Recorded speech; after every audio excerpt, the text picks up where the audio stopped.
శ్రీమాత్రే నమ. జయ గురు దత్తాత్రేయ నమ. ఈ వీడియోలో మనం సెప్టెంబర్ 16వ తారీఖు నుంచి 30వ తారీఖు మధ్యలో జరగబోయే పక్ష ఫలితాలు సింహరాశి వారికి ఏ విధంగా ఉండబోతున్నాయి అన్న విషయాన్ని మనం పరిశీలించే ప్రయత్నంలో మరి సింహరాశి వారికి ఈ పక్ష ప్రారంభంలోనే ధనస్థానంలో బుధగ్రహ సంచారం అంటే జాతకుడికి తప్పొచ్చింది, వదిలేండి, మళ్ళీ చెప్తా.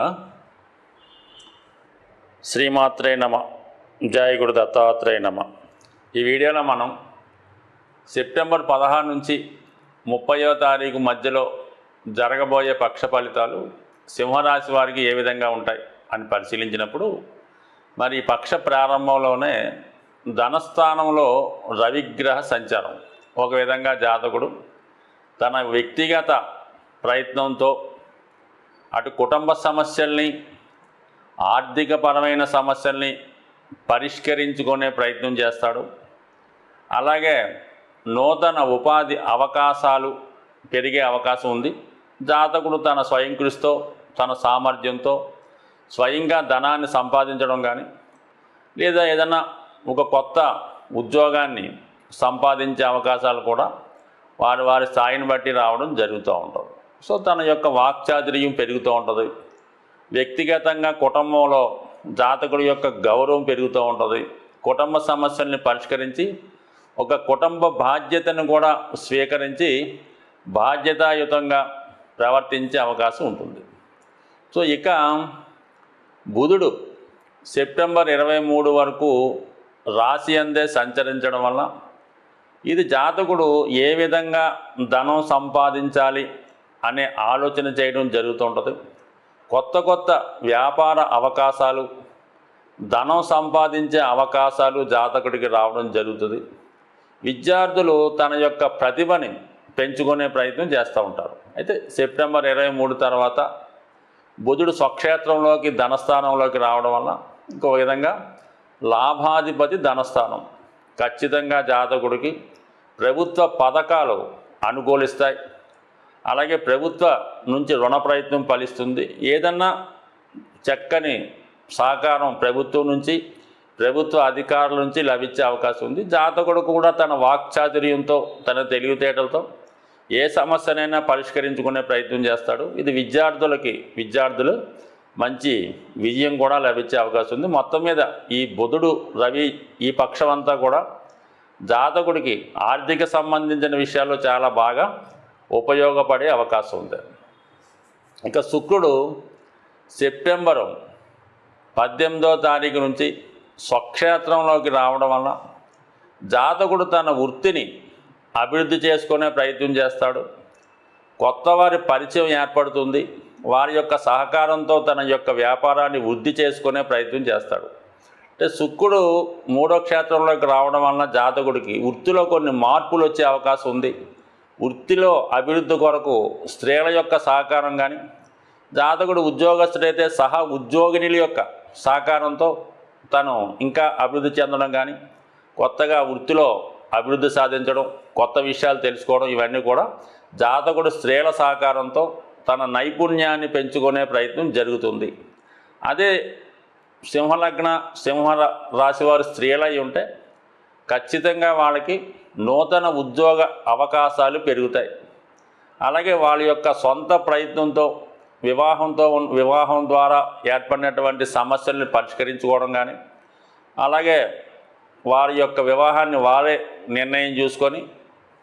నిర్ణయించుకోవడం కూడా జరిగే అవకాశం ఉంది. అలాగే తరచూ ఎక్కువ వృత్తిరీత్యా ప్రయాణాలు చేయవలసి ఉంటుంది. అంటే మొత్తం మీద ఈ వారం అంతా కూడా రాబోయే నెలాఖరు వరకు సెప్టెంబర్ 30 వరకు బుధ రవి శుక్రగ్రహాలు అనుకూలంగా ఉండడం, యాషీజ్గా కుజగ్రహం ఈ పక్షమంతా కూడా లాభస్థానంలో సంచరిస్తున్నాడు.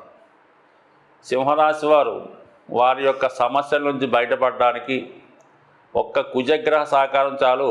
ఈ పక్షమంతా కూడా మరి లాభస్థానంలో భాగ్యాధిపతి ఉండడం వలన జాతకుడికి తన పుణ్య కార్యక్రమాలు దైవ కార్యక్రమాలు సహకరిస్తాయి. పెద్దల నుంచి గౌరవం లభిస్తుంది, వాళ్ళ సహకారం లభిస్తుంది. ముఖ్యంగా స్థిరాస్తి మీద ఆదాయం లభిస్తుంది. సొంత వ్యక్తులు అంటే తన బంధువులు సహకరిస్తారు. వ్యక్తిగత ప్రతిభ పెరుగుతుంది. అలాగే భూములు స్థిరాస్తుల మీద ఆదాయం లభించే అవకాశం ఉంది. సో ఏదైనా మరి రవి ధనస్థానంలోను, కుజుడు లాభస్థానంలోను, ఈ రెండు కూడా జాతకుడికి ఒక అద్భుతమైనటువంటి ధనయోగాన్ని రావడం జరిగింది. అంటే రవి వల్ల ఏంటంటే ప్రభుత్వం ద్వారా రాజకీయ రంగంలో ఉన్న వాళ్ళకి, కుజుడు అనుకోండి భూముల ద్వారా రియల్ ఎస్టేట్ రంగంలో ఉన్న వాళ్ళకి ఇన్కమ్ సోర్స్ చాలా బాగా ఉండే అవకాశం ఉన్నది. దానికి అదనపు అదృష్టం ఏంటంటే గురువు దశమ స్థానంలో సంచరిస్తూ వృత్తిలో మార్పు కొరకు చేసే ప్రయత్నం, వృత్తిరీత్యా ఆదాయం రావడం కూడా జరిగే అవకాశం ఉంది. అంటే గురువు కూడా మృగశిర నక్షత్రంలో సంచరించడం వల్ల మరి కుజుడికి సహకరిస్తూ ఉంటాడు. అంటే కుజుడు చేసే కార్యక్రమాలకు గురువు కూడా సహకరించడం వల్ల ఖచ్చితంగా రక్త సంబంధీకుల నుంచి, అన్నదమ్ముల నుంచి, భర్త నుంచి మీకు సంపూర్ణ సహకారం లభిస్తుంది. మీరు చేపడుతున్నటువంటి ప్రతి కార్యక్రమానికి వారి యొక్క సహకారం కూడా లభిస్తూ ఉంటుంది. ఇవన్నీ అనుకూలంగా ఉన్నప్పటికీ కూడా జాతకుడికి సప్తమంలో ఉన్నటువంటి శని వక్రదృష్టితో రాశిని వీక్షించడం వల్ల జాతకుడు ప్రతి పని పోస్ట్పోన్ మెంటాలిటీ కలిగి ఉండడం, ఏదైనా తర్వాత చేద్దాం, తర్వాత చూసుకుందాం అన్న వ్యవహారంతో వచ్చిన అవకాశాలని వదులుకోవడం జరుగుతూ ఉంటుంది.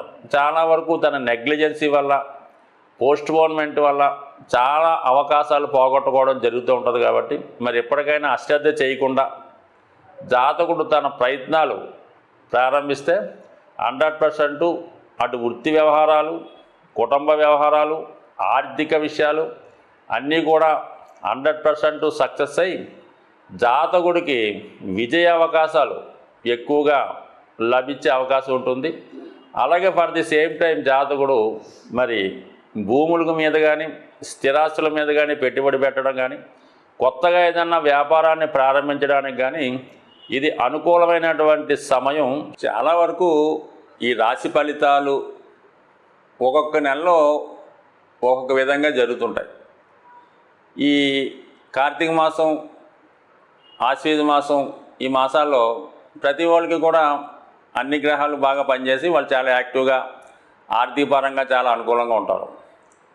ఈ ఎస్పెషల్లీ ఈ భాద్రపద మాసంలో మాత్రం ఏ రంగాన్ని టచ్ చేసినా కూడా చాలా నిరాశ నిస్సులుగా ఉండడం జరుగుతూ ఉంటుంది. ఈ ఎస్పెషల్లీ వ్యాపారం సరిగ్గా సాగిపోవడం వల్ల, మనీ రొటేషన్ తగ్గిపోవడం వల్ల ఇంచుమించుగా అందరి దగ్గర కూడా డెఫిసిట్ కనబడుతుంటుంది.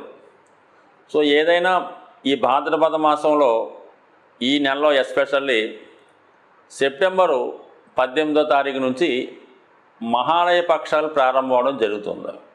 అంటే చాలా వరకు ఈ మహాలయ పక్షాల్లో పితృదేవతల్ని ఆరాధించడం, వారికి తగినటువంటి పరిహారాలు తప్పనిసరిగా చేయవలసి ఉంటుంది. సాధారణంగా ప్రతి ఒక్కరూ కూడా అంటే సాధారణంగా ఏంటంటే ఆ కుటుంబ యజమాని కామన్గా కొన్ని ఉంటాయి. ఆ కుటుంబంలో కంపల్సరీగా ఈ పెద్ద చిన్న లేకుండా అందరూ కూడా చేసుకోవచ్చు. చిన్నవాళ్ళు కాకుండా వాళ్ళు ఈ పెద్దలకి ఈ ఎస్పెషల్లీ మీకు వాళ్ళ పెద్దవాళ్ళని తలుచుకున్నటువంటి ఆ రోజులో కానీ ఎస్పెషల్లీ ఈ మహాలయ అమావాస్య రోజు సాధ్యమైనంత వరకు మీ పెద్దవారి యొక్క పేరు చెప్పి ఏదైనా ఒక దేవాలయంలో కానీ ఎవరైనా ఆ సమాన వయసు కలిగి ఉంటారు, మీ తండ్రి గారే చేద్దాం అనుకున్నారు, తాతగారే చేద్దాం అనుకున్నారు, ఆ వయసు ఉన్నటువంటి వారికి ఏ కమ్యూనిటీ అయినా పర్లేదు, వారికి ఈ ఆహార పదార్థాలు లాంటి ఈ ముడిసరుకు లాంటి డొనేట్ చేయడం వల్ల ఏది అవకాశం లేదనుకున్న వాళ్ళు ఆవుకి ఆహారంగా రోజు ఏదో కొన్ని నవధాన్యాలు లాంటి ఏదో గోధుమలు, మినుములు ఏదన్నా నానబెట్టి ఆవుకు పెట్టడం వల్ల కూడా ఇటువంటి ఫలితం వచ్చే అవకాశం ఉంది. సాధ్యమైనందుకు ఇచ్చేయండి.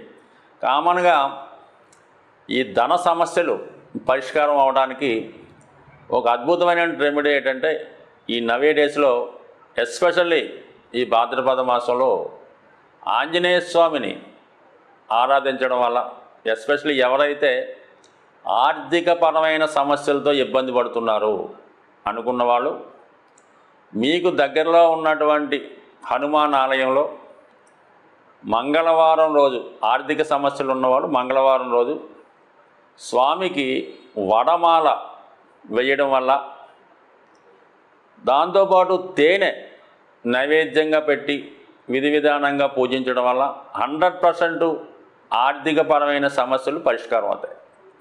వ్యాపారపరమైన ఇబ్బందులు ఉన్నవాళ్ళు, వ్యాపారపరంగా నష్టపోతున్నవారు, విద్యలో విజయం కోరుకున్న వాళ్ళు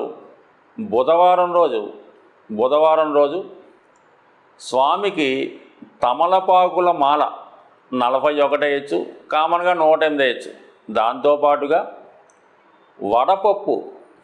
వడపప్పు నైవేద్యంగా పెట్టి మరి స్వామిని విధి విధానంగా ఆరాధించి దాన్ని భక్తులకు పంచిపెట్టడం వలన విద్యార్థులు కంపల్సరీగా వాళ్ళు కోరుకున్న విజయం సాధిస్తారు.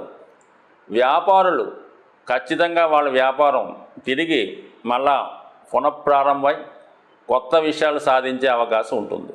సో ఈ విధంగా ఆంజనేయ స్వామిని ఇంకా మనకి ఏ జీవితంలో ఇంకే దారి లేదు, ఇక సర్వం నాశనం అయింది అనుకున్న వాళ్ళు బుధవారం రోజు ఆంజనేయ స్వామి ఆలయంలో అటుకులు బెల్లం, మీకు ఎంత వీలుంటే అంత అటుకులు బెల్లం కలిపి తయారు చేసి స్వామికి నైవేద్యంగా పెట్టి భక్తులకు పంచిపెట్టడం వల్ల కూడా ఖచ్చితంగా మీకు మరి ఎటువంటి ఇబ్బందుల నుంచి బయటపడడం కూడా జరుగుతూ ఉంటుంది. ఏదైనా అతి శీఘ్రంగా ఫలితాన్నిచ్చే దేవుడు ఆంజనేయ స్వామి కాబట్టి కుజుడు పెట్టినటువంటి అన్ని రకాల సమస్యల నుంచి బయటపడాలంటే కేవలం మీరు ఆంజనేయ స్వామిని ఆరాధించడం వల్ల ఖచ్చితమైనటువంటి విజయాన్ని తొందరగా సాధించే అవకాశం ఉంటుంది. అయితే 100% మరి స్వామిని ఇష్టదైవంతో మరి మీరు ప్రార్థించినప్పుడు, ఆ పూజ చేయనప్పుడు ఖచ్చితంగా శ్రీరాముని యొక్క భజన కనీసం మీకు ఒక 18 నిమిషాలు 5 నిమిషాలన్నా శ్రీరాముని భజన చేయడం వల్ల ఆ ఫలితం మీకు వచ్చే అవకాశం ఉంటుంది. అంటే ప్రతిదానికి కూడా ప్రతి సీక్రెట్ ఉంటుంది. ఇందులో హనుమంతుని ప్రసన్నం చేయాలంటే రాముని కీర్తించడం వల్ల 100% మీకు ఫలితం వచ్చే అవకాశం ఉంటుంది. స్వస్తి.